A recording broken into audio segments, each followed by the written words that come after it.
My name is Brendan Harrington. I'm the principal of Evan Rice College, which was opened in 2017 in Blanchardstown, and we're about to move to our permanent site in the Phoenix Park Racecourse on Llanafton Road.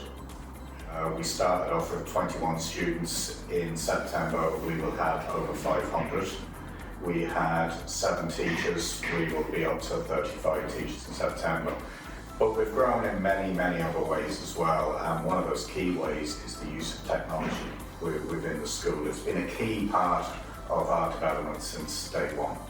So we've adapted as we've grown. We've done lots and lots of reflection on how the technology is going, and obviously look to the future then into the way that we want it to go as the school expands until we eventually reach our 1,000 student cohort.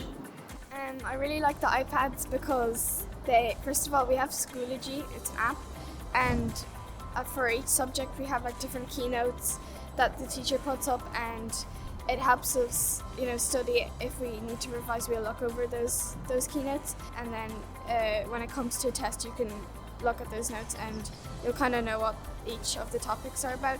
And yeah, taking photos is really fun as well with your friends. The decision made to go with the iPads was to have as many teaching tools available to our teachers and learning tools available to our students. Technology is a key part of that, but it's not the be-all and end-all of it. But what you would see is all of our students being very comfortable with the technology that they're using. Teachers getting more and more comfortable, some of them very advanced, others less so, but all getting there. And then using just basic technology as well, like the projectors, the Apple TVs, and things like that. So technology is everywhere, but you will normally see an iPad in a teacher's hand and it being used in some part of the lesson, and obviously the students with their iPads ready and available as well. But you will see copies, you'll see textbooks, but as I said, you'll see variety. Well, I think overall the whole concept of the iPads are a great feature to have in our school. Like, from my experience at least, like previously, about 3 of my bags would break or rip because of how heavy books were to carry each day. I would have like back pains. But like now you have an iPad with so many like content, so many information, so many books on your iPad that you don't even need like that many books, and it's a literal weight off my shoulders. So we have a group who have put themselves forward to give continuous CPD for the teachers. So they meet every Tuesday after school. It's called Tech Tuesday, and what normally happens is the teacher will put themselves forward to say, I've been trying this app or this method recently, I think it works very well, and other people can come along and see it.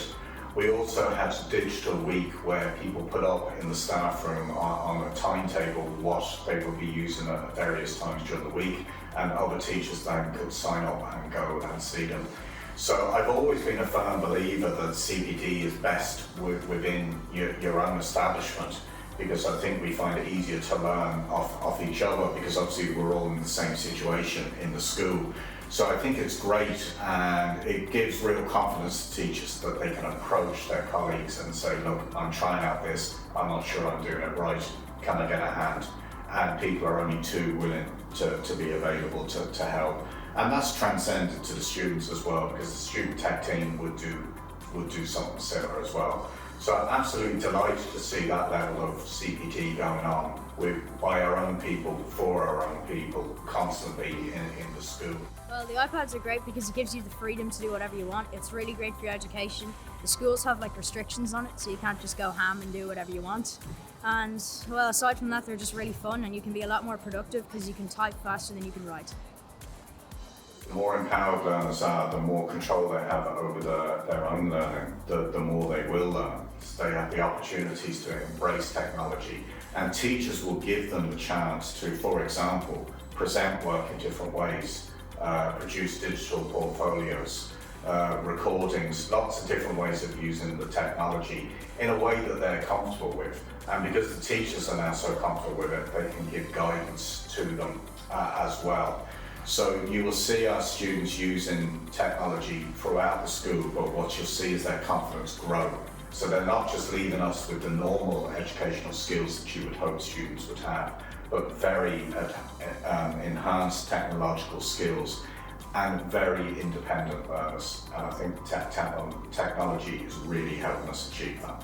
So, what I think is the greatest about iPads, is that you don't have to like sit down and write in your copy for like hours and hours. You can like improve on your typing skills, and like when you need to search something up, it's always there for you on Safari and all that. Part of what we're doing at the moment is to really encourage and empower our students to reflect on their learning. And it's formed a very, very big part of what we do here. We really want them to take control of their learning and be independent learners, and I think reflecting on your learning is such a key part of that. And of course it really helps us as practitioners as well to help us reflect on our part in their learning and things that we need to improve on and do better as well. I think the iPads are good because you have less books and it's easier to keep track of all your notes during class, so you don't have to be taking down a bunch of notes, just all on the iPad, and it's easier to contact teachers when you're having trouble with stuff at home. But in terms of communication, we starting off very small, you kind of always assumed that everyone knew what was going on, but as we got bigger, you realise there has to be more to communication than that. We, for example, do not have a school intercom system because we're all spread out in different prefabs, so we've become very reliant on the technology for communication in the school.